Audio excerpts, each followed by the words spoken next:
Michelle. You can look back so people can know Michelle. Yvonne. Hello. Hi, how are you? Joan. Brian. Brian. Yes, sir. Marvin. Ragnar. Grace. Sharon. Sharon. Aiza. Isa. Jared. Jeremy.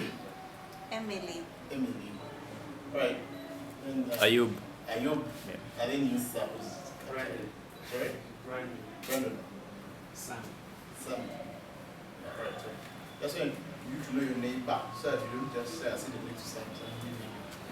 Yeah, alright. So, and also just the tutors, first put your hands up. So, in case I want to talk to a tutor after, you can just move to talk to the tutor, raise your hands.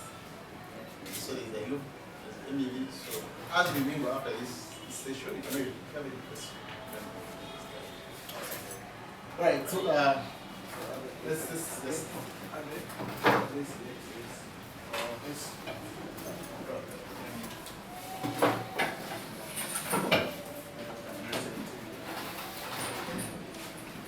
So, I need, personally, I'm a big artist. I've been 7 and grow up and like you know, international. Yeah, so I think just like everybody else, yeah. I think the biggest question, especially in this nation, for most of the big artists, it's a hobby. It's like being an accountant, or it's something that you do that you hope can turn into a career, but it's a little bit cagey and the opportunities aren't as obvious and common. Yeah, so that's the main question. But before we go to that, who is Hamid? What brings you here? How did you get to Disney? So who is you? Who is me? Yeah. Okay. I'll start it. I like to keep my conversation very flowing, alright? It's a conversation, it's not a talk. First of all, how many people have heard about me before, just to make sure there's a number that I summarize? In the back, just raise your hand. Okay, so I'm here. Fully introduced. So my name is Hamid Ibrahim. I was actually born in Uganda. I spent my first 9 years in Kenya about, and then back to Uganda. So I went to school here until primary 4. I didn't finish primary 4. I left right before I did my final exams to go to UK. From there, we always had the passion of art. I was known as a kid who did art in the school, like always. Because I went to Greenhill Primary, then I went to Kugali for about a year and a half, which I don't know what took me there. And then I went back to where more my kind of style of place, which was St. Lawrence Ferry. I did that to S4. And then obviously from there, moved to UK. Now, as you asked about just generally who I am, how I go, where I am right at the moment, I've always had that drive, and I'm sure that's one thing I know for a fact everybody who is in Africa in general has when it comes to animation. Because it's not something you can just pick to go to school for. It's not very easy. It's not like you don't just wake up, you're like, oh, there's this option, there's that option, right? You don't find yourself there. You have to be intentional about it. So I had that drive inside me. And at least you guys have an extra step. You know, those animation school. When I went to UK, I didn't even fathom the fact that people made animations, which was interesting. Because I was walking around on a career day, and you know, you can split tables, is that cost, that cost. I was one of the smart kids, so in my head I was thinking, okay, I'm gonna go with the architecture, what I was thinking about that time. I saw a table for animation and game design. And that changed everything, right? I was like, oh, people actually make this. I don't have to wait 20 years to see my building and make it in 10 minutes if I want to, right? And that's what changed me and made me go into animation, like actually take it as a career. I always had the love for it, but that made it more real, right? That's actually one of the reasons I came here, is because that thing, when you're so far removed from the things, they don't seem real. They seem kind of theories, like, oh, those are those people, and then this is us. This is what we can do, that's what those people do. Matter of fact, the sample I spoke to from Uganda here just recently, and I reached out to them, and they were like, oh, Hamid, I can't believe you reached out to us. I was like, why? Like, we saw you, we're gonna reach out to you, but we're like, oh, those Hollywood people, right? That's what they said. And I was like, I literally grew up with you guys, right? And it's like, I wanna bridge that gap. I wanna kind of open up your minds what's possible. I was actually some excellent good news for you guys in terms of animation industry. Definitely the demand for animators is going up. More interestingly, demand for riggers is going way higher. So if you know about the technical side of animation, like you're sorted. The moment you're good in that, you're gonna be sorted. There was a time there was actually a shortage of riggers worldwide. Not like Africa, not Uganda, worldwide. That means you could pretty much call your price if you wanted to. Be like, I'm not working unless you give me this much, they would give you that much. So just the interest is gonna keep growing. And that's because if you notice it right now, We're going to the era of Web 3.0. So we're going from internet, we're going more into virtual worlds now. It's going step by step. So one of the things where obviously, as I say, Western world jumps in first and then Africa joins in next. With animation, doesn't have to be the case. With my company, I think you guys haven't introduced it yet, but Kugali started a company called Kugali. That's after I worked on the first films. So my career, I started off with the films first. I worked in Hollywood first for 5 films. I think you guys see them down there. The one I like the most is Lion King, when I worked in the remake of Lion King. 2 reasons. One, it's because that's a film that actually made me love animation, because I told you I grew up in Kenya, right? So I speak Swahili, no, guess Swahili. So I had to speak Swahili, I was like, what is this? Right? And that really made me fall in love with that. And then get to work on the remake, that's a big one for me. Then obviously the other films there, the ones you guys would know, Predator 2018, you guys would know that. Dr. Doolittle, you would know that as well. Dumbo that came out as well, you know that as well. So I worked on those films before I jumped out of that career to go work for myself. And the thing that actually inspired me to do that was, there's an animation that came out of Lagos, Nigeria.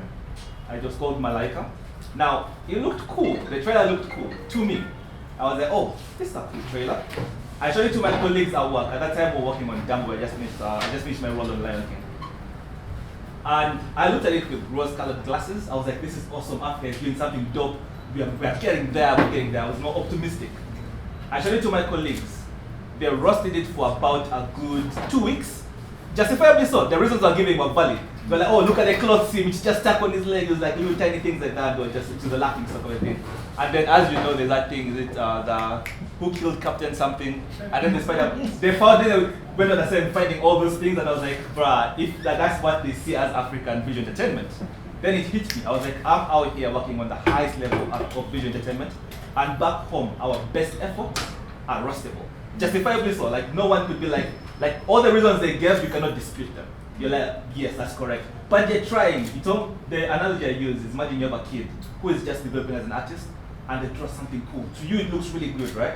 Then you go to it to a professional, and he's like, bruh, that's wrong, that's why I fall. That's the analogy I use. So that's the thing that kind of inspired me to, one, start my own company, Kugali. Started with 2 other colleagues. They're both from Nigeria, so that's Tolu and Ziki. They're not here. I think Tolu is Lagos right now, Ziki is in UK for sure. I'm in Uganda currently. So we set up the company, and the goal is actually what you guys are going for, is just making sure African visual entertainment is up there with the rest of the world. We don't want to compete with Africans, we don't want to compete with your classmates, we want to compete with the world. That's the goal, right? We have to be ambitious. And we actually have the advantage now in very many levels in competing with the world. So that's what brings me here. I just want to make sure all you guys have your eyes open to that. Let you guys know what I did, how I got there. Because it's one of the things where, if you really break it down, it's not that difficult. It's almost like losing weight. Everybody knows, just eat less food, go for a run in the morning. It's simple, right? But just doing that consistently, that's what makes it the challenge. It's just having that consistency and maintaining it all the way through. And same with weight. In the beginning, you lose like 2 kilos in a week. But when you get into like week 6, week 8, it's like 0.02 kilos gone down. One day it even went up. That challenge is always gonna be there. But you have to always be consistent and make sure you keep improving. So that's what brings me here, just making sure we are the best. Yeah. Alright, so when you're mentioning your profile, as I want to ask how old are you? Because I saw too much experience. I know you don't need to look. I know. That's one of the curses. So at work, I'm very young. My career, all this, actually I haven't even said everything I've done yet, but all that I've done in a span of about 4 years-ish now. So I'll go the films, that was all the 5 films, that was in the span of about a year and 2 months-ish. And then starting my own company, I was starting that when I was still doing the film stuff, so I was doing that at night. I work a lot of hours. Again, it's an acquired taste. If you like your life, do that. I'm different. I like to suffer. Makes things easier in terms of creating animations. So did that, and then after that, obviously we work in augmented reality as well. I saw VR is the future, AR is the future. We are also an official Snapchat creator as Kugali. We're the only official Snapchat creator in Africa, actually. I don't know if they've grabbed somebody else. I haven't checked the list this month yet. But at the moment, I know we're the only ones in the whole of Africa. In terms of achievement in the AR side, I know one of our AR campaigns beat Nike. That the big smile on my face, because Nike is huge, right? So that was a nice one. Recently, a more recent one is we worked with the granddaughter of Nelson Mandela in order like just immortalizing just AR statues all over London of like the people who did Black history kind of amplified in terms of futuristic way. So that's like in terms of augmented reality. Now, how can I say? I'm 28, I'm turning 29. And I had to take a year back when I went from here to UK market because obviously I did not do my email. So it's been a very short period. I just worked like a horse. All right. Yes. So the main reason I was actually asking that is that because, as for example, as I try to become an animator, I think there's some people I know here personally who feel like, you know, I'm still young, or the curve is really long, really. Yeah? So that's actually a good example of what you've done in that span of time, which means a lot of possible. So right now, you guys are going to ask questions. Like you said, you want some interaction. But before we do that, I think the main question for everyone is that I'm here, I'm called Abe. I have my laptop. I want to be an animator. What do I do? Where do I start? Software. Do I look for UK visa? Do I go to Dubai? As in, exactly like, Okay. like how do I start? Okay. Funny, that's good. That's one of the things current Kugali we're working on to make it simple. Because in animation, it is difficult to start. That's just like, not everybody in Uganda owns laptops, and you have to have a good laptop. It's not just can grab a. You get a bad laptop. I'm sure one of you has done that. You felt the pain. You learned your lesson, right? I'm pretty sure. So you learn from that. So there's the hurdle to start in is a bit difficult. In terms of the education hurdle, that one is disappeared now. In that you can just Google, how do I become an animator? You have no money? For free. I'm sure something will pop up, right? You learn about Blender, you learn about this. I'm sure some of you have done something close to that as well. And then you kind of go into that rabbit hole of going through and learning, right? The only problem which I've seen with that, at least with people who work with us, because we have a few people who work with us in Uganda right now. We have, I think, 5 people in Uganda. I think 4 of them are in the 3D side. And because you're learning things from online, it's almost like you only learn what you need to learn to do that thing. So for example, if you want to model a bug, you learn the principles of modeling. You go, I'm going to model a bug, and I model a car, how do I model a car? That's how you learn it. Instead of learning it from the instance of basics, and then kind of building a foundation. So most people's foundations, at least here, are not that well grounded, especially in 3D. 2D it's a bit more grounded because there's more information about foundational 2D work, right? You understand the muscles, perspective, and all that stuff, right? Like light, shadow, tone. You get to learn that easier in 2D because that's out there for so long. 2D has been, people have been doing that for a very long time. 3D is relatively new in terms of anything. But I would say Google it. That's first step. Step 2 with the computers. We're trying to solve that. I'll give you guys one thing we're planning to do in Kugali. We haven't started it yet. We're going to test it. We're thinking of going completely. We know internet here is fishy, but the prediction is in about, I can't remember the exact numbers, in about 5 years, the amount of internet in Africa is going to triple almost, and the quality is going to, of the internet is going to go exponentially high. So most people in Africa are going to have good enough internet to actually be able to do cloud computing. So that's where I bet I'm going to go for. So the ability, what that gives us to do is if we to pull it off. You can have your phone, you just have to buy a mouse, keyboard, you can pick up a screen, connect your phone to it, we're streaming your 32 GB computer with all the specs you need. And because we are running the thing internally, you don't even have to buy the software. We acquire all those costs. And that's something we're working on. Obviously, it's not a short-term thing. We're going to test it here and there. We are working with a few big partners, not Disney, not some people, I think it's Disney. Some big partners, not in the entertainment world, obviously, that we're applying to all. So hopefully we'll make it easier for you guys. But for now, how do you become an animator? You have no money, for free. If you have this challenge like electricity, that I'm sure somebody's going to make a video. And if there's nothing like that and you're looking for those resources, in the internet world, that means that's for you to create. So you solve that problem, create the solution, right? So you'd be like, okay, this is what I did, you put it out there. Somebody's going to come searching for that, and that actually could become another like source of revenue, like revenue for you as well. All right, thank you. You just made me about something. The word for free has followed most of my searches in the internet. All right, so let's just open it to the floor. If you have a question, so what we shall do is that you just raise your hand. Okay, so, I mean, first of all, keep it brief, please. Don't tell us the introduction, history, just a question. Yeah, because how much time do we have by the way? Relatively free. I'm relatively relaxed right now. Oh, yeah. But don't abuse it though. Yeah. All right, so let's Right, gentleman over there. yeah, all right. Okay, so you raise your hand. Okay, raise your hand. Tell us your name. I'm Isaac. Then you press it.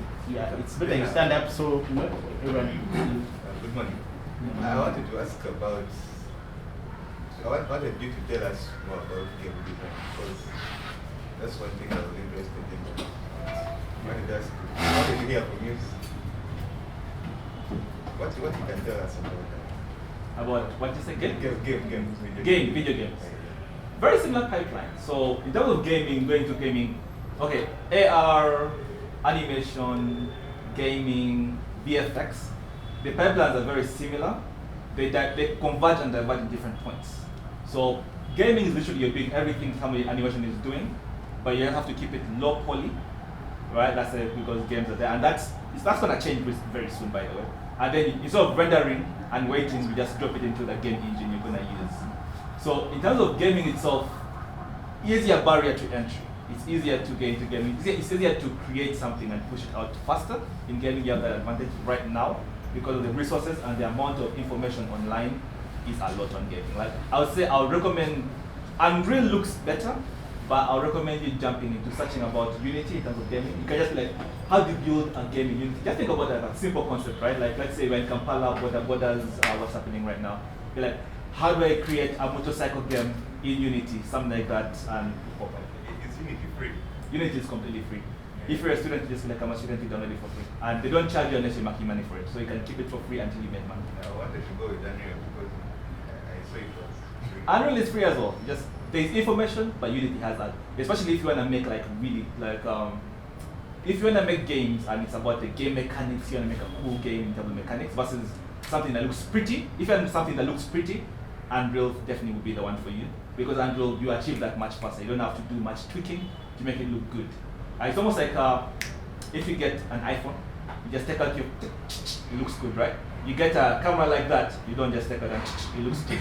But if you learn that camera, iPhone can never compete with it. That's like in terms of looking, that's the difference between Unreal and Unity, right?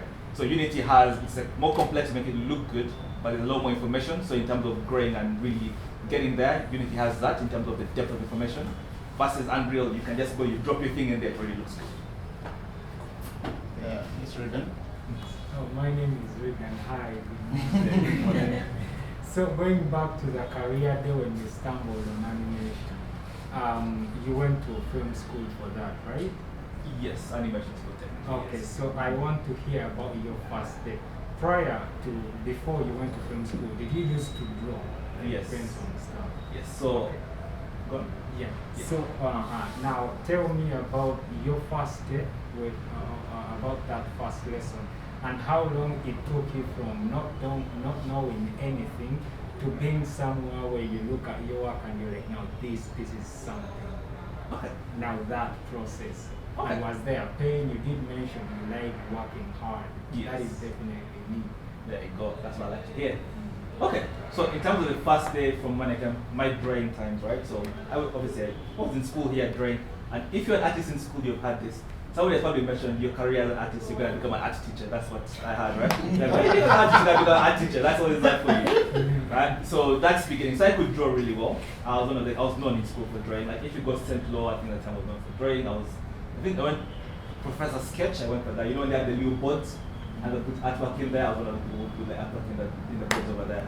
So that was Central Valley. Now, when I came here and I saw the animation school, remember I was already really good at architecture because I did technical, that's where my marks would come from, like in school. English, the technical, the TV, right? And then art, that would be 90, 90, 90. And then the rest I can sacrifice the others I don't like as much. So those were but the architecture thing helped me with the 3D bit, made me understand the 3D space a little bit more. And also understanding principles of design, because I was just interested in it in general, right? Now, in terms of first day, it really depends. This is why I say you shouldn't compare yourself to other people, right?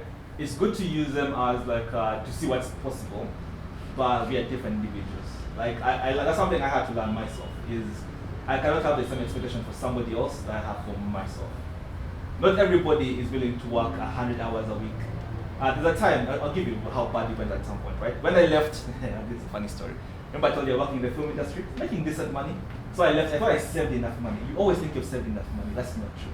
Right? I thought I saved enough money, I can jump to the side. Run out of money in like 2 months. Month 3. I'm living on rice and eggs, right? For like 3 weeks. Obviously I don't tell my mom. And during that time, that's how dedicated I was to making this, like taking that step to creating African stories. I was like, you know what? I got an offer from a company in Germany. They wanted me to come work for them. And that time, it was a large amount of money. It was per year, they're applying to pay me 70,000 euros per year, right? So I don't imagine, I'm on rice and eggs. Just got that offer. I rejected it. But I didn't tell my mom. My mom found out from an interview, another interview I was talking about. She called me right after the interview, right? But that's because I really wanted that and I was willing to sacrifice for that. And I knew what I was willing to push for. But that's me. Some people will do that and you'll be miserable with your life and you'll not, because you can't, if you're not excited and happy about it, you're not going to function. Even if I was on rice and eggs, I was so happy. Right? I was like, oh shit, this is working out. This is coming up, I was so pumped because I was seeing it develop. But some people are not like that, right? I was saying, learn yourself will be the first thing. If you're the kind of person you like more calm, more peaceful thing, create the environment. Don't try and create my environment, right? Because me, a lot of people are like, don't do that, you burn out. I haven't burned out so far. So far, so good, I'm not complaining, right? But that's me, right? If you're like that, you do it like that. If you like more of a smooth thing, make sure you just adjust it to yourself. So you learn via the pace in which is best for you. But one thing I would say is, you also have to try and find where your limit is. Right? So you try and push as hard and then you see where the limit is and then work at 80% capacity of that limit and that will be able to work for a long, because you don't want to just work for like 3 years and you hate animation, because some people do that. They push them so hard they end up hating the thing because it's causing too much pain. You don't want to do that as well. In terms of picking it up, again, that would be completely just like different in terms of, again, I think I was blessed, like I have nothing else to add. Some of it, as you say, it's luck, genetic, and all that. So in terms of learning, I learned very, very fast. So for example, coding, I learned how to code in like a space of 1 month, and I learned it on a bus, because I had to take a job in order to like support myself in uni. So there was a 2-hour bus journey because I was too broke to take the train. Train would take like 20 minutes. And I learned how to code on the bus. So on the way from this uni to where I was working, I'd grab a bus and be learning how to code on my phone. So if all of you have phones here, I'm sure no excuses if you learn how to code. I learned fully how to code on the phone and I've been paid for coding. So yeah, so as long as you have the dedication, just do it there and know yourself. That's the first thing. Know yourself, don't break yourself, but push yourself. Yeah, right. Before just, sorry, just hold it. You brought up something, and I think it's a question for everyone. If I can't draw, even if I had to save my life and I can't draw, I can't sketch. When it comes to art, I'm just dead. For lack of a better word. Can I do 3D? Can I become an animator? Oh yeah. Because and people who cannot draw animation stuff, to be a 3D animator, you don't need to know how to draw. Fair enough. If you know how to act and you're going to the actual animating bit of it, you have a huge better chance than somebody who can draw. Right? So it depends on the skill you're going for. Now, obviously, if you want to be a concept artist and you can't draw, you have bad news for you. But there are lots of other roles. For example, in the rigging department, there are a few people who they don't even study 3D animation. What they studied was aerospace engineering, some of them, and they came from that and they came from 3D. They just picked up some stuff online and it made sense to them because in terms of the rigging bit, that's my career. So in terms of my career, I went concept artist, 3D modeler for a little bit. Then rigger was for most of the big films was a rigger. So that was kind of the thing. Again, I said don't compare yourself to me. I go very broad. I work too much. I'm gonna be just flat honest. That is one day she's my assistant, she'll let you know. Right? So do what you can, but make sure you love it. But again, just get it. You can go to the skill, look at it, try it out. If it works out, great. If it doesn't work out, try a little bit different, keep trying a little bit different. If you see you're just hitting a wall, maybe it's not for you. Move to something else. yeah, alright. Good morning, everyone. Good morning. Sorry, I came in late. But I'm called 7 years old. And my question is, in the out there, in the world out there, is there a path for people who are multitasking? You can do so many things. Maybe they are not perfect or good at them, but you can try it. They have passion for it. So is there a path for them? So as a journalist, Yeah, generally. okay, I would say yes and no. Right? Advantage is, okay, to be a good journalist is really hard. Like, I'm a good journalist, but for asset creation. So concept art, drawing, I'm good at that. I think I've been spoken about Lwaju. So Lwaju, I'm currently art director for a Disney show, which became the first company in history, Kugali company, to close a deal with Disney to collaborate with them on an animation. So that's a business side as well. So that's business argument over there. I'm being art director in the show. It's looking amazing. It's gonna come out 2022. That's Disney. So I've done professional art directing, 3D modeling. I want 3D model for Jaguar for a little bit, the car company. But 3D modeling, rigging, Lion King. So that's a journalist technically, right? But you'd have to you have to really outcompete everybody. You have to have, the way you see things has to be different. So for example, my 3D modeling helps my drawing, my rigging helps my 3D modeling. So they all help each other, so they're not an island. So it's not like I draw, then I come here, I sketch. I don't draw how most people draw. If something is easier to do in 2D, like if it's a car, I'll never start a car by a sketch. I'll do a quick blocking, move it here, sketch it here, use a sketch to do another, like I use as reference to go. So I go back and forth like that in terms of designing. But I know I'm good at this, I'm good at that. Rigging wise, coding, there are things that repeat themselves. I've written scripts for all those things. Like it's code now. I don't do it anymore. Like I never, in Kugali, I don't remember the last time somebody placed a joint to do like a leg. It's all code, just push a button and go build it right away, right? So you have to be a generalist, and a good one is super rare. You can try for it, but my advice, I would say, okay, I'll give you a piece of advice. Advantage, if you get good at it, you never run out of opportunities. And you also have the leverage of working on what you feel like working at that time. So if I feel like doing drawings, I can work on drawings. If I feel like rigging technique, I can do that, right? I have the option. So if I'm tired of drawing for a bit, I can move. That's an advantage. And you're always going to have opportunity. Disadvantage is, it's very hard for you to be as good as somebody who's animating. So imagine you want to draw, model, and animate, right? Let's say you divide your day in 3 hours for each of those. Somebody who's putting in 9 hours, maybe 9 hours, somebody who's putting in 6 hours, for that already is gonna, just animating, they're already getting, they're twice as good as you. And it's not that they're gonna be twice as good at the end of the year, it's exponential, right? They're gonna be about, I can't remember the exact number, but it's about, I think, 16,000, something like that, better than you. If somebody's twice as good as you or something per day, it multiplies. Like day 1 is twice as good as you, day 2 is 4 times, day 3, 8 times, day 4, 16, you see how the number grows very quickly. So just keep that in mind. So that will say. So it can work if you pull it off, but you have to be different people in one person to really pull it off. Yes, there. Yeah. You say your name, sorry. Alright, Yeah, hi everyone.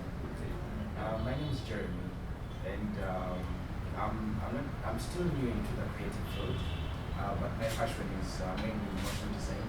And as you had mentioned, I'm still in the phase whereby I have a relevant computer for the course that I want to get into. So I just wanted to get more clarity. Where does motion design stand in the creative field?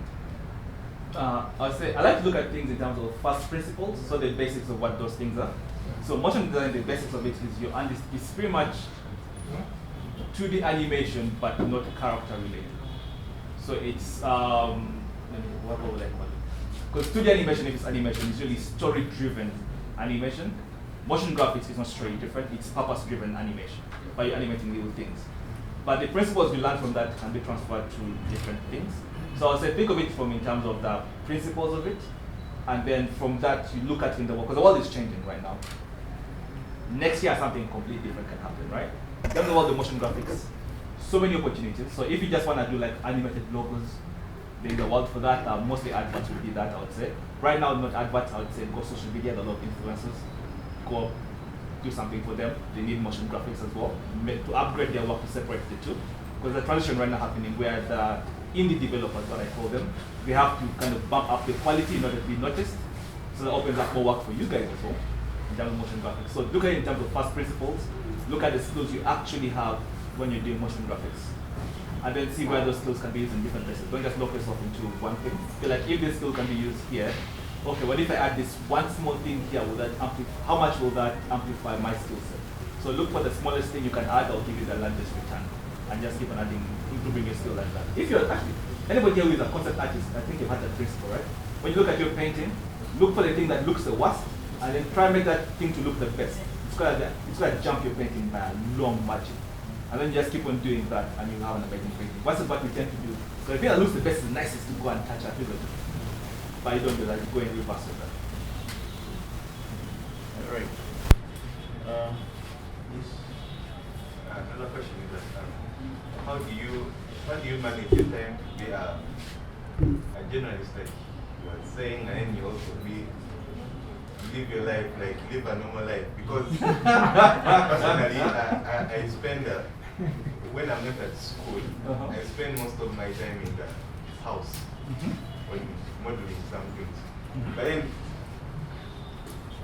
sometimes I even spend weeks not coming out. But then you seem to be different. I don't know. Yeah. How do you?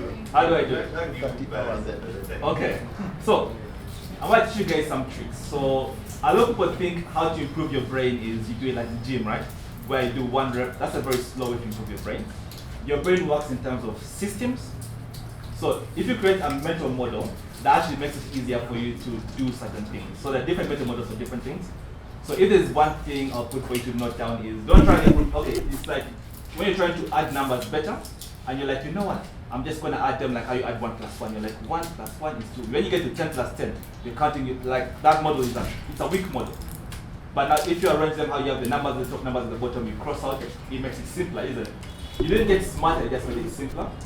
So I'd say find different mental models, like in terms of like productivity models. I'll give you guys a few that I use personally. So obviously I have an assistant, as you can tell. And what I do is that some things I'll never do myself. Like if somebody wants to book an appointment with me, they say, Hamid, can you do that? Talk to you one. Right, that's the first thing. I don't even listen to you, I don't care what you say, I don't care who you are. It goes there, and that clears up your mind. Because your mind can only do one thing at a time really well. If you switch from one thing to another thing, it's called task switching. It has a mental cost to it. So if you want to be a generalist, what I would batch is, you batch your things for a period. So you have like a time, let's say this week is modeling week, right? Then you still be, I think you do them, but just for a little bit after, and you make sure they kind of tie to each other. That's one way. Another way is just, I don't think you have a normal life. I did just forget. If you're really trying to push, I have that thing for you. You can have an extreme life, which is what I did, right? I call it work-life maximization. So in other words, what you're doing when you're resting helps you when you're not resting. So for example, I have a treadmill in my office. Any meeting I can take where I don't have to be writing things or drawing something, I take it on the treadmill because I like to stay home, right? So I'm still on the treadmill, writing on the treadmill, I'm talking to people over there, that's doing 2 things at the same time, right? I have tasks, I organize my tasks. I have tasks which I only do when I'm in bed because I can do them in bed. So let's say if I have to reply to it's a message, for example, yesterday I was in Capital FM and I told people to message me and I'll just respond to them as creators, right? I get them on social media. Now if people message, I'll never do that task on a desk. That will be a task I'll do. This is funny. In the car, that's why I did them today. I'll do them when I'm in bed, or another one I do it when I'm in the toilet. I have toilet tasks. Right? When I go to the toilet, I pull it out, I do it real quick. And that's because those are tasks I can do in that time. And the tasks which you can only do on the computer, you only do those on the computer. So you know these ones, if there's no computer, I can't do them. That way you free up your time for the computer tasks. Like you're not doing tasks you could do outside the computer on the computer. So that's why you're in the computer, you know what you're working on. You know when you're walking, the tasks I can do when I'm walking, I do them while walking. When I just when I'm on the train, I can do those tasks. The time when I'm in the toilet and when I'm in bed, I can do that. So they're all different tasks which have been categorized and I've spread them out in a way where it works out for me. And I record data on myself, I'm very geeky on that. So I know where my mental peak is, my mental slope is. I've arranged my tasks where when the mental peak is here, I'm doing this kind of task, mental slope with this kind of tasks. End of the day, one happened luckily for me, I have a bunch of meetings really. I have back-to-back meetings from about Uganda time now, it's 6 p.m. to 11 p.m. I know it's gonna be back-to-back meetings non-stop, right? But I can do meetings very easily. They don't exhaust me. Apart from when I'm dealing with lawyers, lawyers exhaust me. But creatives are cool, right? So those meetings are fine. And I'll try and put those meetings in times where I'm on a mental low because I don't need that much mental energy to do them. Whereas if I'm doing something like reading, and I'm reading something difficult, and I'm getting to the math of it now, I'll not do it in the evening because I'll be tired and it'll take me longer to do it, I'll do it worse. I'll do it in a time where it's best for that. So make sure you're doing the best thing in the best location given your situation. And that will give you a bit more freedom versus most people. So it's, again, very geeky, a lot of things you have to get into if you want to get, because I'm different, I know that, I love this stuff. Like it excites me, I'm like, ooh, this new app allows me to do this and that at the same time. Boom, that's it, I got it, she knows that, right? That's how I am. But if you're not like that, I can move in your pace. Alright, before you go, can I have a lady? Because for some reason, the ladies are very quiet. So well done. So one of the ladies, just ask her. No? Alright? I have kids over there. Yes. Hamid, how do you keep yourself motivated? Because one thing that I guess with most of the students is the motivation to keep on learning or being that creative in whatever they are doing. My second question would be, what best advice would you tell someone who's trying to be big, and yet they have to start small to reach that level? Because they sometimes just want to jump, and you're like, you can't jump the basics. They're the ones that are going to take you to that level. I'm very well qualified to answer that question because that was me. So I always wanted to go big. I think the thing is, you always have to meet people in the level in which they see things. That's one thing I've learned with employees, even just mentoring some people. And the way I do it, and I was actually the one for that people who want to go big right away, right? Like you tell them, learn how to, let's talk about drawing, learn how to shade a sphere. They're like, no man, draw a hand. Like, bro, learn a sphere, bro, right? Like for that, what you do is meet them where they are, right? What you do is you give them, because what they're looking for is a challenge. They want to feel like they did something. So you start them off with what most people do. You tell them, okay, do this. If you can do this in this time, that means you can do this. And you make sure you've mapped it out for them very clearly in terms of this leads to that, that leads to that. And then you tell them, now, this is what everybody is doing, but you can do all of this. That will kind of satisfy that drive. Because for me, it was that drive of like, I know this guy sounds arrogant. I know I'm better than all these people, man. Come on, I want something more than this. And one thing I really liked is that he really encouraged that. He was like, oh, you're gonna do more? You can always do more work, it's no problem. But make sure you do the work I asked you for as well. That's the first thing you finish. If you bring me this more work, you have this one as well. So that's what I would say in terms of that. Does that answer that question? In terms of method? In terms of motivation, I don't believe in motivation. If you're looking for motivation, good luck. It comes and goes. But that's something you can't control how you feel. That comes and goes. But there are tricks you can use to keep you amped up. I would say the basic of it is never rely on motivation. Never rely on the push, right? Of an outside push to make you do something. I'd say always try and get it from inside. In other words, if you look at it from in terms of a mission of your life, it makes it easier. So what I do is not, I know a lot of people in Uganda are religious, right? So in UK it's not the same. So I have to specify. So a lot of people would pray in the morning, and there's some things that if you don't pray that morning, there's some things will not quite be right. Because prayer usually reminds you some things. You have some things you recite, like you're gonna be kind, you're thanking God, and it puts you in a certain headspace. Create a ritual for that for your work as well. So for example, I have a quote unquote morning ritual for work where I'm like, I remind myself what my goals are, right? What the ability I have to do is. And if you remind yourself what those goals are, what your ability is, and then you ask yourself, do I really want to be that person? If I want to be that person, because everybody has an image of a person they want to be. Just always remind yourself, do I want to be that person? And then be like, for me to be that person, this is what I have to do today. Then one big thing, visualize yourself through the day, right? And that will make it very clear, because there you know what you're going for, right? So you've looked at the person you want to be in the morning, you revise that, you know what that is. You're like, okay, if I'm not this, if I'm doing this, I know I'm going away from it. And then visualizing your day makes it easier. Be like, okay, I'm only going to do ABC. And a mistake people make is, you want to make a day you enjoy. You don't want to make a day you dread, right? So in that, for example, very few people in the world will be okay in a day where they're just in bed all day and they'll feel good at the end. Like always when you do something productive, you feel better, right? So you'll be like, okay, today, this is the time I'm going to do this productively. So you take yourself into account, make a day you want, a day you enjoy as you're creating it, and then visualize through that day. Because you know you enjoy that day, as you visualize through it, you're going to feel good. That's going to help you kind of with the startup. And then just take it step by step. And it's always the brain likes to procrastinate, but you can actually use that to your advantage. You can procrastinate adding more work. So in other words, you can be like, I feel really tired right now. But you know what? Let me just add 5 more minutes. That's how you are with YouTube. Do that with your work now. Let me see if I can do 5 more minutes. And sometimes actually it can help you go much, much further. Like 5 minutes in, you get into the flow of it and you keep on continuing with it. Alright. Right now, this is gentleman Lwaju. So what's the name of that? Yeah, hi everyone. I'm Brian, and I do love animation, but then I think there is something that probably animation may cover it, but then it has not been a topic in the conversation that we have, and it's more about sound production. Because as me personally, I really love just to hear something and just visualizing it. Okay, I just feel like sound can bring out the meaning of silence or probably darkness, and of which I wanted you to enlighten me, or even do I have opportunities there because it's like if I'm not doing animation and I'm just in some of these guys have taken all that so not really. I would say think of it like this, right? It's almost like the rigging thing. If everybody here wants to do an animation and you're the only one who wants to do sound, that's everybody here wants to work with all of a sudden. So you have the pick of where you come. So the more rare what you're doing is in the field you're doing it inside, the more opportunities you have. So if you're in the art sector, so animation, but you're a technical person, you have the advantages.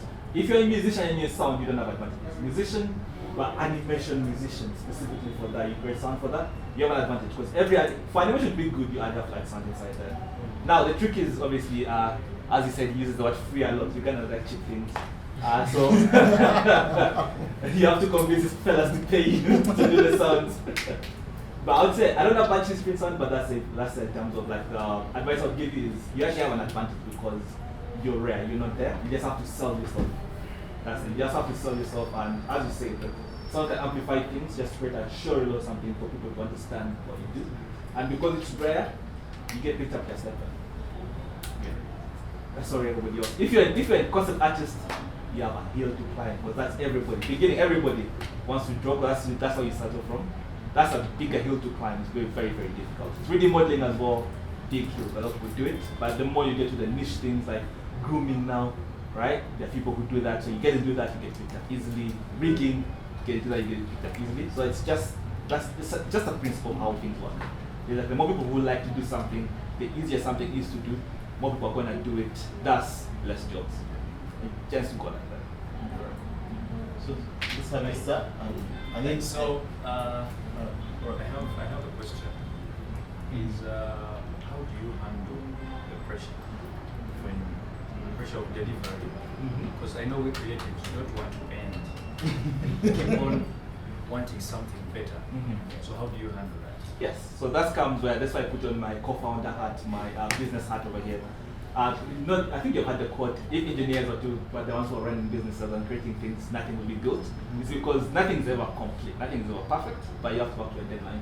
So I'd say it's creating that, 2 ways you can do it. One, get yourself a business partner who is more thinking like that, and then you guys work together. That'll be you don't have to worry about it then.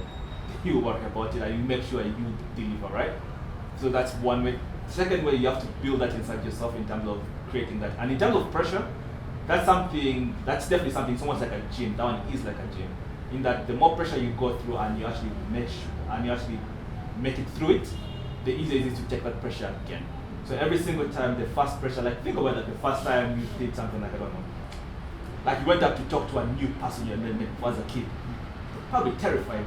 Right now, probably can talk about a lot easier. The pressure is low because you've done it over and over again. You acclimatize to it. So pressure is one thing you can easily acclimatize to. National exercise I usually did at some point and I'll give people is if you want to improve, right? Because to be better, you have to put yourself in position people are not willing to go. Even meeting people you're not willing to talk to. I'll give an example. When I was working in the Disney films and the Lion King and all that stuff, that was an NPC, the company's name, working for those. And nobody would ever go talk to the person who runs the studio. Right, because it's a big studio, they have like 6 of them all over the world. I messaged them, hey, HR, can I go talk to them? Like, is everything, everybody thought everything was wrong. Is everything okay? Did somebody do something? Because that's the reason they go talk to them. Boss, like, people are not treating you well. But they're like, nah, I just want to learn from you. Then I went and spoke to them, the only one who ever did that. The studio has been around for I don't know how long, right? And obviously it's scary, the pressure is there, you know the person has done all these things. But you just acclimatize to it, right? And obviously when you acclimatize to it, it gives you freedom now. Because when you're working off fear, you're working off what's best. So I said, build that ability to absorb that pressure. You don't push yourself again. It's almost like lifting weights. Don't go to the gym the first time, think you're a big man, get the biggest thing, you're going to die. You're going to break your brain. Build up to it, right? Just keep on building up. Then when you see you're getting comfortable, add a bit more pressure. That actually helps with motivation. Because human beings if something is too simple, it's boring. If it's too hard, we freeze. You have to find a bit where it's challenging enough. That's how games work. That's the reason you play games. You play a game 2 times and you've learned everything, it's boring. But when it's challenging, you're like, I want to go back to it. So that's why you want to build in that. So always increase that pressure and building on it. Alright. So there's a red gun and then a lady. I don't want to pick you forcefully, but say something. Alright, so red gun. Okay, please, would you talk about software and stuff? Because as creatives, We find difficult in what software to use: Blender, Cinema, Maya, 3D Max, whatnot. Would you talk about that? Does it really matter which program I learn reading in or whatever? Yes. So think of it like, if you learn the principles of it. So if you learn the principle of 3D modeling, you can model with clay, you can model digital. If you can model with clay, you don't know the principles. So you make sure you learn the basics, as the lecturer said. Like, you have to learn the basics first, and you can transfer them from software to software. So that's the first thing, you learn the basics. Now every tool has its challenges. So modeling with clay is definitely different from modeling with marble. The principle is the same, but the way you can handle the tools can be different. So it's gonna be there. In terms of the software, I would say industry standard for visual effects animation worldwide is normally Maya, right? But Maya is expensive. I think you all know that. But Blender is a free alternative, and transition from Blender to Maya is not that difficult. So Blender is, a lot of freelancers use Blender because it's free, because it's free. Now, if you're in Africa, I would advise Blender. I'd say even as we're planning to go, I hope I plan to Blender, because we're using Maya. The only thing that's making it difficult switching it over is I spent a whole year coding the pipeline. So we're going to now recode for another year for Blender, but yeah, I have to go through it. So yeah, I'd say Blender is free, Maya is industry standard. The tools matter, but your basics matter more than the tools. Like, somebody will hire you if you don't know how to use Maya, but your work is really good and you don't want to use Blender, but I'm willing to learn. If your work is better than somebody else's, that's one thing about the animation industry. It does not discriminate. Like, it's still all kind of people in the office. The people used to come to the office in pajamas, right? But their work is good, so you're like, alright? It doesn't really discriminate. If your work is good, it speaks for itself. Nobody is gonna doubt it. Yeah, right. So is there any discussion before we? You know, there are only two options. Anyone? All right. I wanted someone who hasn't asked a question among the hands that have gone up. Who? This will be the second time. Yeah. Would it be the third time? Then yes, okay. So let's just. I just want to add a diversity of ideas. So I'm going to speak about this camera. Thank you, Ade. So, I mean, I would wish to know, as a school, we are obviously trying to guide people, and the question that I would have wanted to ask also is about Blender versus Maya, because we have students who come, we want to learn Blender, then we tell them, Maya is industry standard, but they think, because Blender is accessible, so many people are online and they're learning tutorials.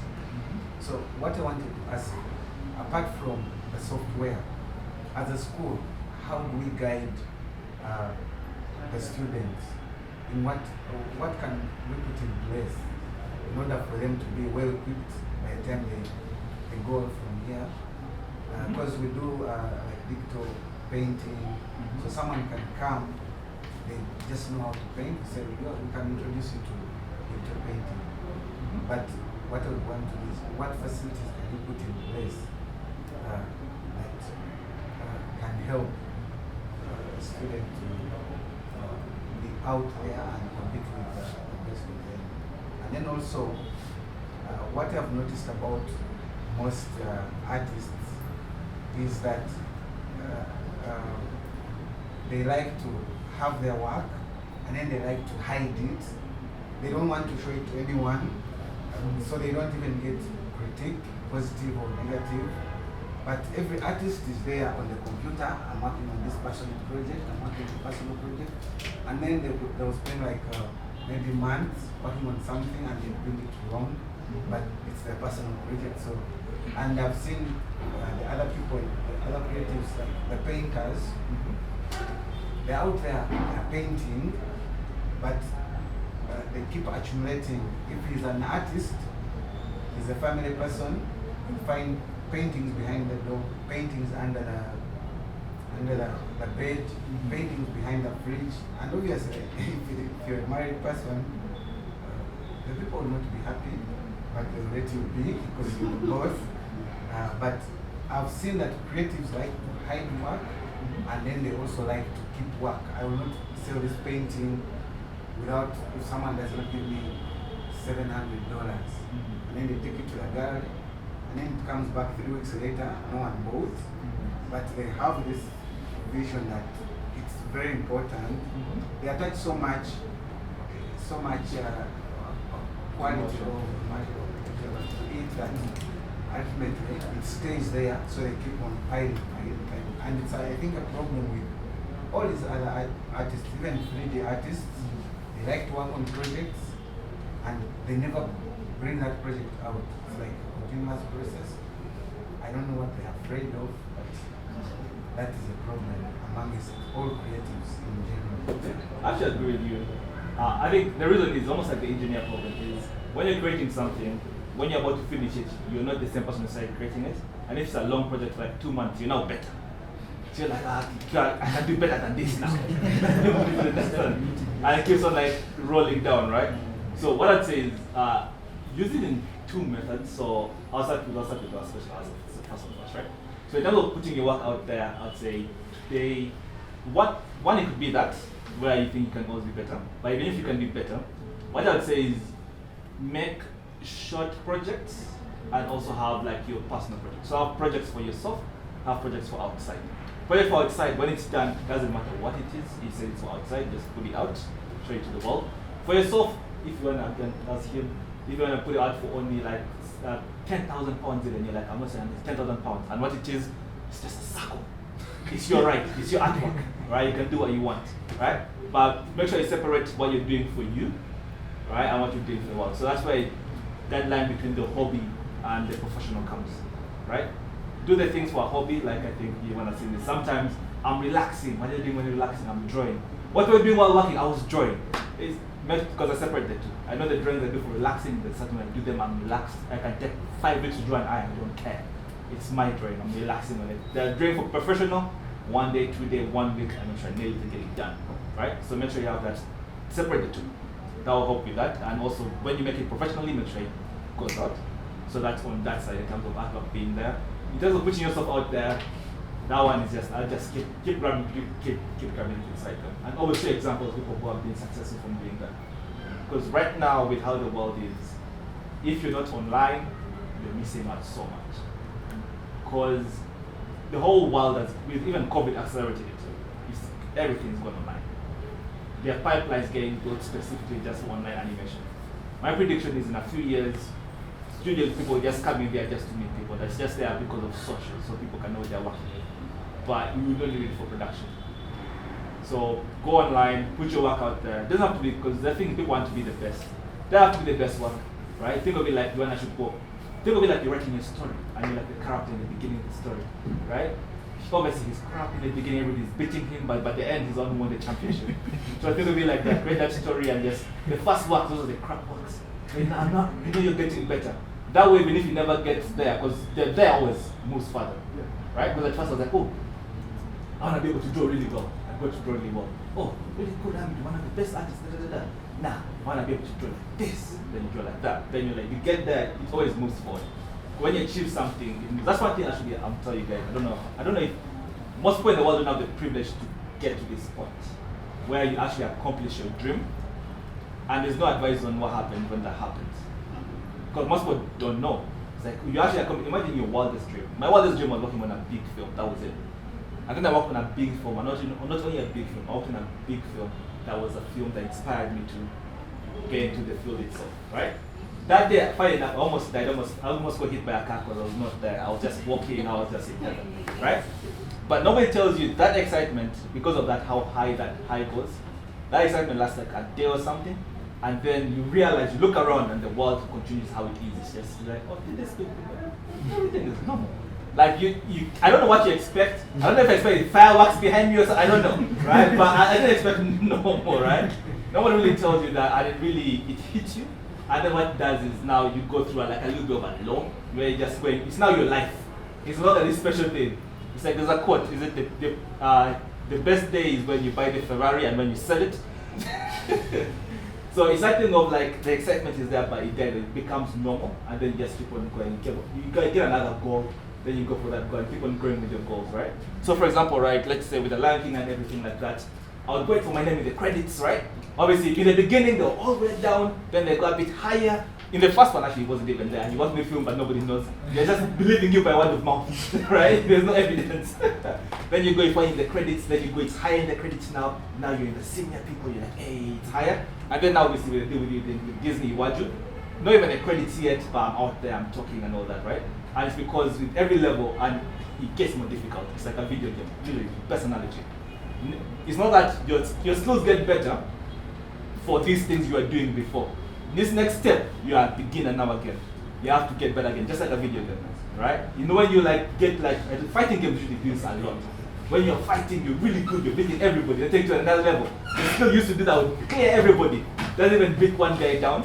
And then you have to learn new skills and you build up yourself in that way. So I'd say always, the goal always has to be evolve, right? When you reach the goal, if you have the privilege to, most people will not. Most people don't achieve their dreams, right? It's a privilege. So you work on it. If you achieve it, good for you. But just know you're gonna feel a bit of a low, and just know people go through this and then just work toward the next goal, and then use next goal. All right. Yeah. Let's just last.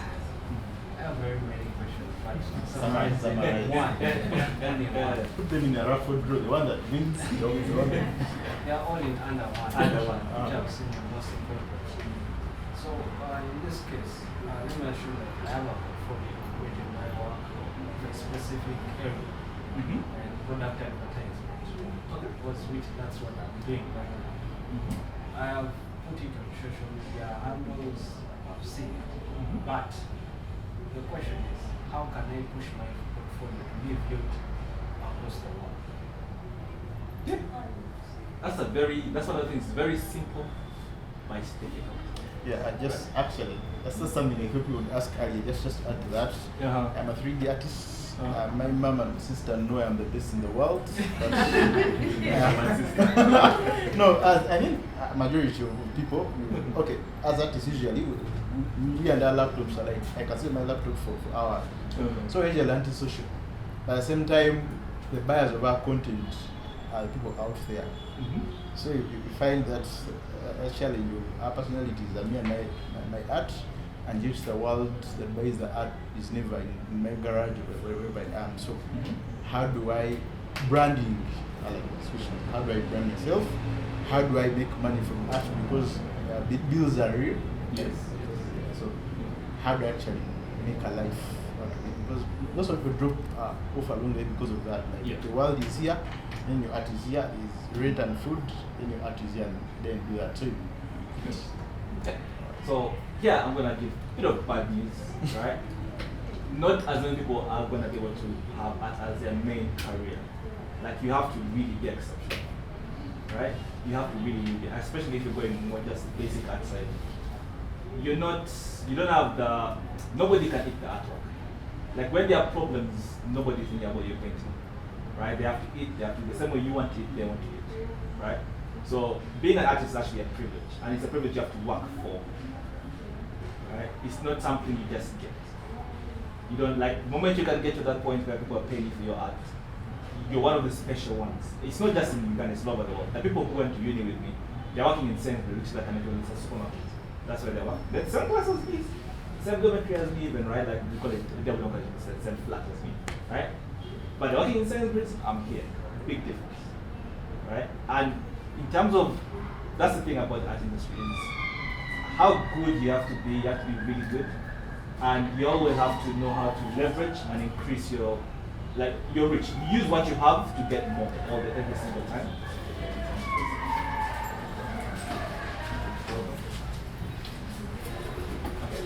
So I'd say always give, when you get one thing, use that as leverage and sacrifice a lot as well. In terms of, don't only think of like a normal artist. So for example, me personally, right? Kugali itself has a PR team in Kugali, right? We have marketing, I have an assistant in Kugali, right?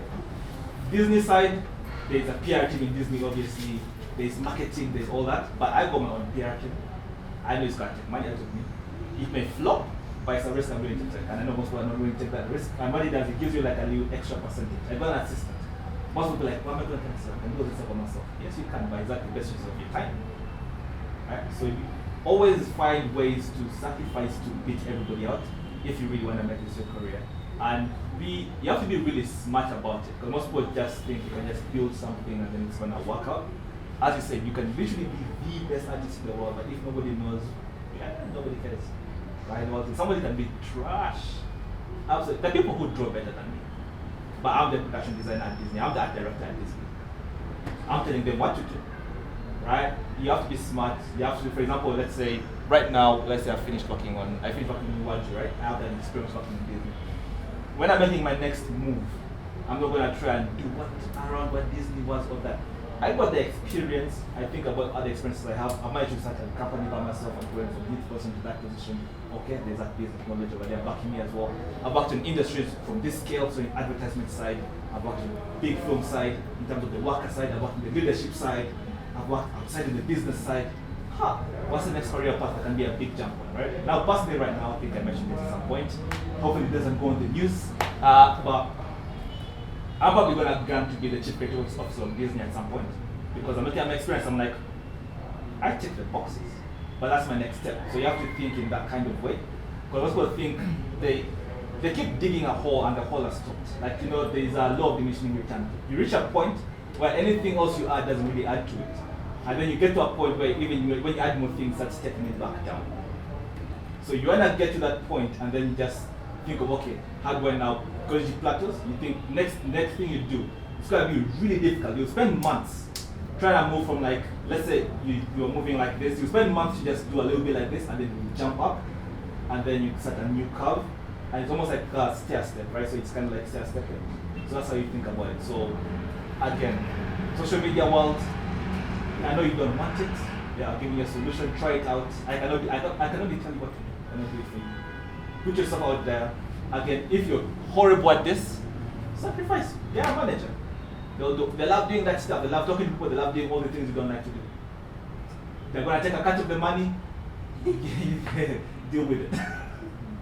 What solutions are wrong? So if I'm getting you right, I think, of course, people can't avoid PR, but generally as an artist, I should learn something about sales, learn something about brand, something that is not an art but serves my. It's actually a very good way to know if your work is good or not. Go to other people to manage you. See how excited they are to manage you. Your work is amazing. It's on the level. If they're not that excited, either you're talking to a wrong manager or your work is not quite there. So I'd say there's no options there. There's nowhere out of it. Either you learn it, or if you don't want to learn it, get somebody from there. And if you're learning it yourself and you see you're not out competing the rest of the world, get somebody outside. You have to have that extra. Build a team around yourself. Yeah. All right. Yes, then after ladies, you're welcome. So we don't have you, then the gentleman in the yellow thing, then you have a lady, so you can balance up. So, how do you select the people that you work with? Business-wise and creative-wise? Okay. Good. Two completely different hands. So business-wise, that's when I actually look at your CV. I look at, if you're creative, you send me a CV, I don't look at it, I'm sorry. The only time I open the CV is if everything is like a deadlock, which is, it doesn't happen once in my career so far. But even me myself, right? I think I've only ever sent out one CV in my life. That's it. Because they care more about your talent itself, right? So business-wise, definitely history matters in business, right? I'll look at that. That's number one. Number two, how would you work with what I'm planning to do, right? Number three, okay, history, how you work, right? Do we work in the same kind of way? It's going to be bumping heads. Like, are we flowing in the same direction in terms of how we work? It's a very important one. Third one, I want to work with people who are like at a certain skill level in terms of business. I don't take risks with business. I'm an artist. I can take risks with artists. I do not take risks with people in business. In that I want you to have the experience. Because that's something I don't know. If I don't know it, you don't know it, we're blinded in the blind. Right? At least artists, I know what I'm doing. I can be like, bro, no. Right? Business, I'll be like, no. Like, am I sure? No, is that really it? I'm not quite sure about it. So with business, I don't take risks. I'm very, very direct with business. Artists, I take a bit more risk. Like, I like to see, if I can tell that somebody really wants this, it's something that's part of their identity, right? They're really pushing, they're willing to work hard. I often give those people chances. And generally, Kugali will give like a bit of a test week. We have a month where we're going to pay you for that month, but the contract is on a month contract. So to make sure we see how you work in the company, because we're an online company. We're born online, we've been online since our creation, right? Since like 2017, we've been online the whole time. So how you work on an online environment, am I gonna have to chase you, right? Like, because I can't see you physically. I can't be like sending you a message and I get a reply 2 days from now. I can't work with you, I just push you around, right? So I keep on checking for those stuff. So in terms of artist-wise, your drive, how you're improving is another thing I look at. So I look at how you're improving your drive and then the quality of work you have. And I also ask you how good you think you are. That's the question I always ask in interviews. So if somebody comes to artwork, right, and it looks like this, and that's how good they think they are, it shows me the frame of mind they're in terms of their artwork. So I've noticed this here where people, it's almost like they get stuck on where animation with visual effects was. I say right now, if you're looking at it in terms of you're not getting into 3D modeling, you're not getting into visual effects animation, go look at the Doctor Strange trailer. If you don't think you can do that, you sit down, restructure your brain, that's what you're working towards. You're not working towards Toy Story, right? We're on Doctor Strange trailer. That's the level the world is in. And by the time you get there, the world have gotten better. So you're not trying to be like Doctor. You're not trying to create things in Doctor Strange. You're trying to create things that will be better than that. So you can imagine how much work you have to do. Time goes on, it's going to be more and more work. But advantages, more and more information. Just go online. How did I do this in Doctor Strange? Somebody probably has an idea. Just learn how to Google. That's my biggest advice today. Learn how to Google things. Google is your friend, it's your lecturer. Even not your therapist, you cover your bias for that. But lecturer is a very good lecturer. Yeah. Alright, sir. Still on the social media thing. Your name Saul, actually. Zeus. Zeus. Zeus. Yeah. Ah, alright. Okay. Yes, Zeus. Still on the social media thing, most people are undervaluing our work. So, how can we do that? You can say value of your work? Yes. What's the minimum charge? Like, what's the minimum charge? Pricing. I can't answer that for you. What I was saying to you to do? What is the minimum charge for pricing for this kind of work? In Uganda, in London, in South Africa. Do the research, you look at it, then you can kind of gauge, and people who have done it before as well, they'll help you gauge. Those people undervaluing your work, it's not their responsibility to value your work, it's your responsibility to sell the value of your work. So it's not them, it's you. So anytime somebody thinks your work is like this, either that person should be looking at your work, that's A, which is least likely. What's most likely is, have I really explained what this is? Have I really solved what this is? Right? Because most people don't understand it, but you don't talk to most people. You talk to people who are going to understand it. So for example, don't try and sell a, why do I try and sell a Ferrari to a Masai? They'll not get the value. They'll be like, yeah, I'm good. Right? I mean, give me the Ferrari, different story. So make sure you go to the right people. Yes, right. Is there a lady that has a question? One last. One last. Let me ask an animated. No, animated will also ask interesting questions. Alright, let me get you that question. I think so far so good. Thank you so much, Hamid. You can say about the side. My question is on the business side of things. Because at the end of the day, you create what makes sense. Like they say, an engineer makes a car, but it's the sale of the car. There are always two things in here. Where you begin as an artist, you go to self-employment, but then how do you move to the business side of things? How do you take that step to build the other business teams? Because sometimes most of the artists get stuck where your work, you're the face of the work, and it can make the either increase the value or lower the value. Or it can be so much of a pain when everybody needs on that demand into that. So how can somebody be able to move from the step being an artist to the business side, and at what level? I'd say that's one thing where if you don't like it, don't do it. There's real people leave banking. People who have been there, make all the money, they leave the money there. If you don't like business, get somebody, again, advice would be like, get somebody who does that and be willing to take a cut.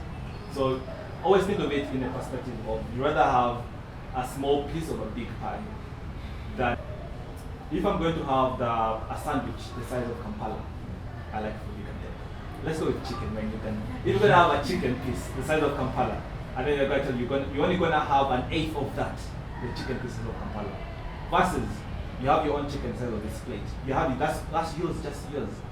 Most people tend to have that bias. It's a mental bias, right? Because you think it's yours. You'd be like, okay, I just want this one, at least it's mine. But you're having this little tiny thing versus that huge thing. So always work towards having the small piece of a large pie. Then maybe from there, then you can build to having that whole large piece by yourself. Right? Because some things, you have limits on what you can do, right? You can do anything, but you can't do everything. Right? So always keep that in mind. That's advice I actually got from the head of NPC where I worked on that films. He told me that's a piece of advice to just take with me, right? You can do anything, sure, but you cannot do everything. You only have 24 hours in a day. You can try and maximize and do as much as you can. But as you can tell, PR team right here. I'm horrible. You know how much I used to post on socials? I had like one post. How much did they post? Like one every year. They told me you have to post like three a month. They tried to get me to do 2 a week. I was like, forget it. But I'm building to it, right? And they're doing mostly for me. So it gets you there. Social has grown a lot in like the last year. I'm probably like 4 times now. The social media thing. I'm wearing my own socials. I know I'm not social like that, right? Because I was working mostly in the business side of things, as you say. But if you're going for, again, that's another thing as well. Make sure you know what you're going for. Don't be seduced by the fireworks here and there, right? If you're going for business, go for business. First by 2 different people. So you make sure you're sharing to the correct audience. So if you're going business, it's money. Don't go to an investor talking about, see the edge looks here, they don't care. You tell them how it's going to make them money, that's what they care about, right? They care about your passion, how it's going to make them money, because it's a business transaction at that point. So make sure business people. Social media, if you want to create funds, that's what you do. Social media, right? Funds can pay in some kind of way, but make sure you know what you're going to do that for. All right, so we're going to have 3 more questions. Then we shall wind up with a simple exercise. Then probably we have some time to just interact, like socialize and talk with people. Right, so let's have you first Stephen, that guy we go to. Yeah. Yes, Steve, you had a question. Yeah. I had 2 questions. But one was, what does it take to be hired? Because, okay, personally, I'm a Marvel fan, and actually, I want to work on any movie there. Okay, it's what I'm looking up to. But I want to ask, what does it take to be hired there? And then another question is that about the software. Do they ask, like, maybe if I learn and then I go there, because they know that their thing is paid for a higher price, and then I know how to use it. So do they ask that? Do they ask how you learn? Do they make research to know how you? If you balance, no. Nah. You learn. They don't care about people in Uganda. You guys are lucky. UK, funny enough, they care for some people. I think any composters here? Anybody here use Nuke? Those composting those guys came for us in uni. They emailed a bunch of people. They're like, we're not using the software illegally, but that's UK. Over here, you guys are going to clear it about that. Don't put that online, anybody. Cool. So in terms of working for Marvel, do what I did. Because I knew Lion King was being made, that's why I ended up in the company there. I literally tailored my whole portfolio for them. Right? So my third year was, okay, cool. They mostly work on creatures, Lion King's creatures.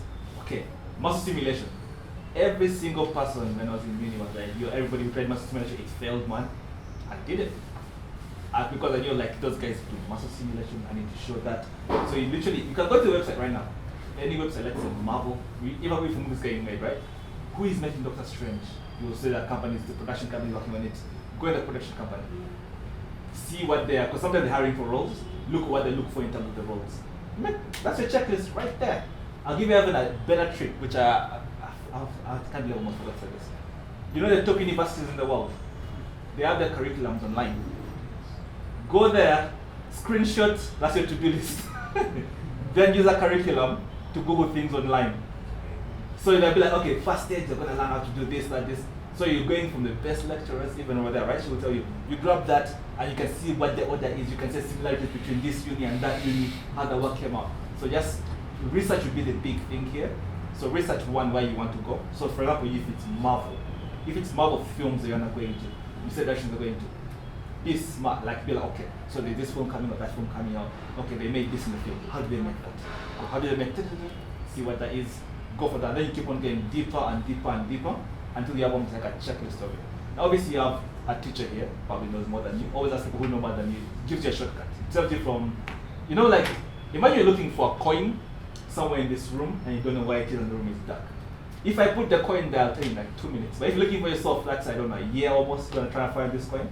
So you talk people who have done something before, usually they'll help you. And people are very happy to help. Like most people, because it's a weird thing. Somebody told me this before and I didn't realize it until now. When people get successful, they really want to pass it down. Right? So they're very happy to help. The only thing they don't like is some people coming to waste my time. I can't be working harder for you to learn than you working for you to learn. So people are really willing to help. Please just come through, ask. Obviously, be understanding. You know they're busy, right? Come in, just ask. Again, don't leverage. Don't shoot all the way down to like. Don't try and message the president of Disney Animation right now. Don't get a reply. You don't know how to talk to that person, right? Talk to the person you can talk to. Ask him how you talk to this kind of people. You tell you, you usually meet them here. That's when they like to talk. Don't disturb this person in lunch ever, right? Because you can actually run a relationship because you just approach somebody in the wrong time. It leaves a bad taste for later on. So just keep on talking to people here and there. Keep talking to people and there. Should help you out. So do your research. Go screenshot what the job description is, right? Go through it. And then if like you have to have 2 years experience in here, check this. Go where they want to have the experience from. Go see their job list. Go through that and just keep thinking inside it. And then always don't be afraid to shoot your shot as well. Get there, like maybe you're not the best yet, but it's good. You're like, it's good enough, but I know this person is better, I know this person is better than me. Just try it there, because sometimes let's say you get an interview or something, let's say the people who are really good are occupied, and you get an interview or something like that. You could learn something from there, you can ask them for advice. Yeah. Right. Lisa? So, how that started, yeah? because with the creatives, most of the times, the first project that you work on is like a baby. Yes. You treat it like a baby. Mm-hmm. So how did you feel when you got your first baby? I was very received by someone, Uh-huh. and how did they accept the baby? Because most of the times you have your expectations, and then you deliver, and then it's either up or down. I get it. How was? Yes, as an artist, you're gonna go through a world of pain. It's really artist, oh my god. If it's attached to storytelling, because your art is not the point, the story is the point. I'll tell you a story. A friend of mine worked on a character for 6 months, said late nights, character was cut out for the series. 6 months of your life, you're working on the same thing. No one is ever gonna see it. Not even on your show, you can't even put it on your show. That's the worst one I've seen. That one was painful. I was like, wow, he needed a holiday after that. But because the point of animation isn't the pretty pictures, it's storytelling. It has to make sense to the story. Doesn't matter how cool you design it. If it goes against story, it will fall apart, right? If you wanna just do pictures itself, digital art, bro, not looking your thing up. Don't take it because that's art is the point. The art is the point. So if you go into animation and stuff like that, keep that in mind, right? Where it's not know what the point is at the end and always have an open mind to that. So you're gonna go through pain. That there's no way around that. But just think about it. Nothing in life that's good comes without pain, and the pain makes it more sweet, right? But when you finally get it, that makes it sweet. I promise you that. Sometimes you get in some dark places. Sit down, contemplate. Usually I give myself 5 minutes to go crazy. You got a punching bag. I punch it for like 5 minutes, and I go back. I'm like, okay, that's gonna happen for me getting angry. Get back on track. See what I can do, because you're gonna control what you can control. Do that, and then move. But you're not gonna escape pain. That's something I'm gonna tell you right now. Alright, was it you had a question? Right, the last question. Last question. One thing I've noticed about the creative world is that technology is driving the creative Yes. world. But one thing I want to know about, first to you, but also in the industry. When you reach that top, first of you, when you reach that top in the creative world, then to you it will be basically where are you in the next 10 or 20 years? Where am I in the what, sorry? In the next 10 or 20 years. In the next 10 or 20 years. Then how do you keep it there? How do I sit it there? Okay. You've added a photo. I sit there. Right? Yeah, good. In terms of technology driving it, that is very true. Technology is driving the whole world right now. Technology is always, we forget that the world wasn't like this, and it's gonna change. There are times we're drawing on rocks. Then somebody came with pencils, someone like, this technology is gonna change everything. And people were probably like, no, da da da da da. But now then pencils came, and then paint came, right? Actually, paint came before pencils, which is interesting. Right? Paint came with pencil sketching, made it a bit easier to sketch a bit before you paint it. And then it came to digital art, right? And that took over. Like right now, if you're painting, tough out there, right? Because nobody's just painting for the house to look pretty. It's not as valued because the world keeps evolving, right? You have to keep that in mind. You can't tell the world not to do what it wants to do, right? Then it comes to now, this technology driving the process right now is. Advice I would give anybody is, if you can, right, either have a friend in tech, right, and get him to like try and do something with you so you guys have a good balance, or if you like it yourself. Because me personally, I just got lucky that I like both tech and art. Like probably because the person who inspired me to get into art was Da Vinci. That's the thing. So art, Da Vinci, animation was Lion King. That's how it goes, right? And Da Vinci, if you know Da Vinci, he was an artist and he was this or that. And from the beginning, I've always wanted to be like that. And I've been doing that from when I was young, so it gave me that kind of space, right? Like I was good in maths, I was good in things, probably about chemistry, didn't care about that. So it's like I had that diversity, and it plays out very well for me right now. I was lucky. But if you like that, funny thing is, most people think it's more difficult than you think. The people who code look at your drawings, and the same way you look at the code, and they're like, how do you even? That's same example, like same thing, all the way across. So in terms of tech driving it, 100% that's why it's going. The only good thing with art, and I don't know how long this will last, what will happen is it will almost like, it will be a sudden shift. Because what's going to happen is right now people who are controlling the industry right now are people who are not in that tech era. And obviously they're going to do things the way they do. Right? What tends to happen is it's like a little illusion, right? Where you think that no, tech will not take over. That's because the top people are using tech. You forget the tech people are all old. There's people, they're big people.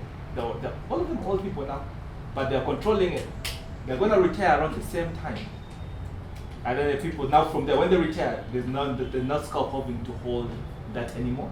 And people who have the tech now, who have managed that, it'll be almost like a flip. Like right away, like if you're this kind of artist, like all of a sudden work just disappeared. And like you have to have this kind of skill now as well. Right, so just keep that in mind. So tech is driving it, just have your nose in there, the research papers. There are a lot of interesting things coming out. So I like to read research papers, and most artists don't like to. I'm planning to do like a little summary of them maybe at some point in the social media to help artists, just because some big surprises are gonna come. Like 3D modeling, that's gonna be automated into computers. Like I'm predicting in 3 years, 4 years. Like if you're like, all I do is 3D model things I see, that skill is in danger. But if now you 3D model things creatively, like new things, you're safe, you're still safe. But I'll say the people who are gonna win are gonna be people who can use both their computers and themselves. Now advantage is you don't have to learn how to code yourself. There are people out there who are building systems for art, right? Just go learn about those and see. Keep experimenting with them. Some of them are tiring, some of them are annoying, but just think of it as those are your reps. That's your practice. You do it in your practice, experimentation, and see where the future is. Because it's gonna change drastically. And then finally, in terms of what the talk is, that depends on the field. So right now, I'm actually literally just have to. It's just about breaking into that circle. And moment you're in there, it's just flow inside. But it's difficult to break in there. So the top depends on the industry, right? I'd say some industries are more vague. Like if it's like digital art, like nobody's curating that. The top is what you can define on top. Your fans can be like, your top could be like, I want to be the artist with the most followers. That's your top. You do it like that. I've been curious to find what drives the 3D world in terms of creation, in terms of the countries. Is it the Asian or the American ones? Or it's still the Europe? What drives the most? In terms of the most produced 3D coming out from where? Like the best in drives the industry creation. when it comes to The what? Africa, since who drives the 3D industry when it comes to innovation and Drives- creation? It's where the money is. Where the money is, and right now, the US has a lot of money in their passes. China is trying to pull right now very hard. The Arab ones have always been pulling, but I think because we speak English, we don't really see it as much. It's really weird. It's an odd one, right? For example, when you think about top places, African like animation, most people don't think Egypt, but they're killing it. But they're not working with that stuff. They're working with like the Arab things and all. Because that's where they missed opportunity. Yeah. Most people or creators like may think I have to be in Hollywood, not in China. And then basically your skills can be best and then imported to that country. Yeah. It's just, again, research, look around. The world is a big world. It's a really, really big world. In terms of the driving, I don't think I can pinpoint it because I've been, again, as a company, we've been focusing on African storytelling and how to pull Africa up. It's a big thing. That's why I'm here as well. So I've been looking into Africa in general quite a lot, and I'd say it's definitely South Africa, Kenya. No more. South Africa, Kenya, Nigeria. They didn't have to tell you guys. I think you guys would guess it. So those are the ones that are kind of like having a lot of pull right now. Nigeria has the most pull. Obviously, after doing Lwaju, next place in Lagos, Nigeria. Sorry, Uganda. The next one I'll mention is in Uganda. I deal with the art side. My other co-founder Ziki is a story person. He's from Nigeria, so he won the argument, and there are two of them on one person. So a story takes place in Nigeria, Lwaju. So that's gonna put Nigeria a lot on the map in terms of animation, right? And because it's from Nigeria, obviously we're gonna artists from here worked on that show. Somebody from Kenya I picked artists from everywhere, but the bulk of the artists were from like Lagos because they live there. As pandemic, I couldn't even go there. You haven't even been to Lagos yet, and I'm creating a world on Lagos. I'm creating that. I'm using Google Maps, the Google Maps videos of the artists. But yeah, so in terms of Africa, I would say predicting after the show comes out, because if the announcement made as much noise as it did, this is the first time I think Disney made an announcement and every single news source covered it, right? So if the announcement made that much noise, and I'm gonna tell you guys, I promised the world this time, I promised something unique, because it's a history making project. I was like, I'm not making this under one animation. I'm like, nah, we're gonna release something great, and it's actually coming out as something great, and I promise you guys something special when the show comes out for sure. Yeah, all right.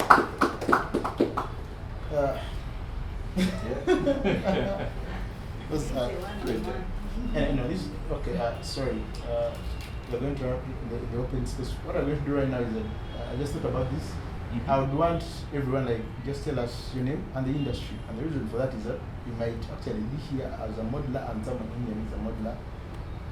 So this is also an interactive session. So just and even if you're just like trying to learn, say, my name is Adi, I'm just trying to illustrate. My name is trying to do this. Because then once again, you might actually have a colleague who like, oh, my name is this, and I'd love to teach someone to illustrate. Okay. So starting with the lady there in Jersey, just stand up so people can see you actually. So say your name and in the space of digital art. What you sign like papers, agreements. Tell us about something that we may not know, but we may benefit. Yes. So this one, Lwaju. So that project, most people think of it as a creative marvel, as I think was they're like, oh wow, much people deal with Disney. But that project actually, the most interesting thing about it is the business side of it. In that I mentioned, it's the first time ever that Disney has actually collaborated with them. If anybody have watched any Disney show animation, it's always the word Disney at the top of the title of the whole thing, or Disney Pixar, but they own Pixar.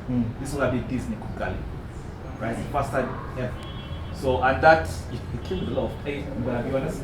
I'll give you the story in terms of the journey, how it started off, right? So what happened was, we created the first ever African comic book anthology, right? So we did a Kickstarter on that. Kickstarter went really well. We're planning to raise £10,000 in the month, right? To create Kickstarter. Ended up raising 25,000. So one thing, just proof of concept. The work was good. Worked with artists from all over the place. I think version 2 had somebody from Uganda. Version 1 it was Kenya, Zimbabwe, and Nigeria. The artists on that version 1. So they saw that, like, because we did the BBC interview. The person we made in BBC again from networking, again, as you said, networking event. They had about us, like, that's new, that's interesting. And then like, let's film about it. But how media is, it's very funny. I think Michelle Pia over here is, they waited until they saw the Kickstarter was doing well. That's when they contacted us. They're like, hey guys, how do you do it? Right? But before that, they were like, yeah, that's really dope, that's really dope. And they contacted us, and then obviously we did that interview with them. Whole day of interviewing us. 5-minute clip, so they cut out this different thing. Now in that 5 minutes, I'm always very bold what I say, right? Now I say that we're gonna kick business ass in Africa. I said that statement. Now, when I said it at the time, in my mind I was like, that was a bit hard. Alright? That's a bit of I say, only a young man would say that, let's put it in that way. Right? But that was like, they made that the title of the clip that went out. And obviously the clip was viral, just technically from when the clip went out, right? Kickstarter was doing all the attraction from the Kickstarter, and then the clip comes out from mid this year as well, and just pushes it. And then one of the two people from Disney saw it, I think the chief creative saw the video, and also obviously because it was Disney there, right? And also one of the execs from Disney saw it. So the whole how the thing happened was the Disney exec reached out to us. I was living with my co-founder Ziki. So he was, I remember very clearly, I was sitting here, he's my coach over there. He gets a message from somebody in Disney in LinkedIn. We're like, is Disney? Like, nah, I mean somebody just speak to me. I get the message as well. We're like, is it really there? No, you don't believe it. Right? Like, wow, who are you? Who is Disney contacting you right now? Right? Then we reply them, we're like, oh my god, it's actually Disney. So you're freaking out. Now, funny thing, my second thought was, I just called out Disney. They emailed me. They're gonna have a sniper, they're taking me out. There's Disney sniper somewhere there, right? This is the next thought. I just called them out, but they're really nice. They're ridiculously nice. And then in terms of the businesses of that is, because we just wanted to talk to us, but again I say being bold, we were like, let's pitch you something, let's see what happens, right? Let's see if we can do something. Let's just throw something out there. No pressure, no nothing. So let's see what happens. And that's one of the greatest of my life is we did the pitch. And Jen Liu, who is the chief creative officer of Disney, she was actually in tears. Like she was so excited about it. She was like, Jen, drop a tear. That day, no one could tell me anything. Like my ego was somewhere else, right? It was like one of the best things in my life. So that's what happened with that. So we did the pictures again, we delivered, right? But what helped us was when the interview came out, we already had a track record with thing. We had that Kickstarter with the book, the stories were good, we had artists, we actually can manage people, right? So we have kind of proved things. You don't have to question something. By then, we're already an official Snapchat creator, so I already worked on a few big projects with Snapchat. I think the biggest one, I think, we already done the Black History King and Queen. I think that one was used by 45 million people combined, the King and the Queen one, right, on Snapchat. So that's a big one of that, so we know a big scale when it's like stuff like that. So all those tiny things came into help where somebody is researching and they're like, oh, they did this, they did that, they did that. That's why I tell you, remember I told you about the plateau, then a bump up, the super bump up. That's when that plateau side there, like you're doing all these things, nobody cares, nobody notices. But you do one big thing that pulls attention to all those things, right? So that interview put attention to all the small things we're doing, and that blew us up as well. And then obviously, we've been working with them for a while. The world found out in December 2019 when they did the announcement. It was crazy. Because everybody's like, oh my god, it's exciting. But our excitement ended like years ago. We had to deal with the Disney lawyers, and those are really tough. Again, the business side was difficult. We almost went down as a business, paying for lawyers. This part again, everybody cut this part. We paid about £12,000 lawyer fees, arguing. I think there were only like 8 citizens we were arguing over. But it was a risk we're willing to take. Again, being bold. Again, and some of you want to get a manager. You see the levels of risk there. So risk all that. Company almost went under at that point. Like if the deal did not go through, we're in trouble. Like we're not paying ourselves for like the next 2 months. We're only gonna pay the artists. So that was a risk we took. Paid off luckily, and it's paid off amazingly. The show is going well, everything's good. Because sometimes somebody can be interested in the show. You pitch, accept the pitch, and then it never gets a green light. It just sits on the shelf. But it's moving forward. We know the announcements, kids have seen the announcements. Artwork is there. It's definitely working. Hopefully this year trailer will drop. Don't quote me on that, but I'm looking forward to that. Yeah. So just briefly, when you talk about you and your other 2 colleagues, can you tell us how big, how many artists are you working with to make this project? The Lwaju one. Yeah, a reality, or even your studio. How many artists you work with as a studio to be able to be bold and say, okay, we're a studio and we can stand on our own? This is a contact. So you say we have 30 people, or you say we have a vast variety of artists? Yeah, you have to be realistic. You have to be honest. Right, that's the first thing. So some people. You want to under-promise and over-deliver. That's what's a good key. Uganda seems to do the opposite, especially with time. Oh my god. So under-promise, over-deliver, right? All the time. And obviously, if you under-promise, you feel like you're going to lose opportunities. But you want to get good to a point where your under-promise is good enough. It takes a lot of pressure off your shoulders as well. So under-promise, over-deliver.